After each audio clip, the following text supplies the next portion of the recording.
আচ্ছা, আমরা ওই যে লিখতে দিছিলাম এখানে যে প্রাকৃতিক সম্পদের নাম এবং মানুষের কি কি কাজে লাগে। আমরা ওই যে ছবিগুলো দেখে আমরা এটা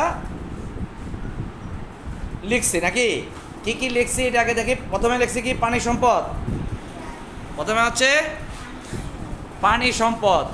তাহলে পানি সম্পদ পানি সম্পদ কি কি কাজে লাগে?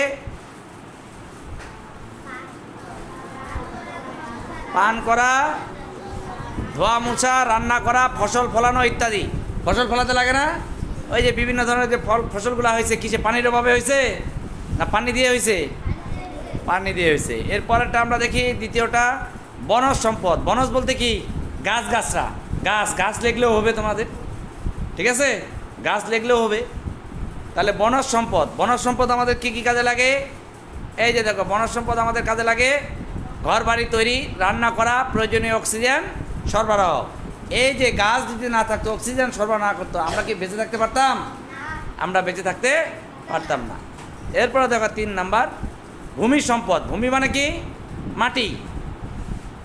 মাটি সম্পদ আমাদের কি কি কাজে লাগে? এই যে দেখো, ঘর বাড়ি, রাস্তাঘাট তৈরি, ফল ও ফসল জন্মানো, গবাদি পশু চারণ, খেলাধুলার মাঠ ইত্যাদি। তো আমরা এই টেবিল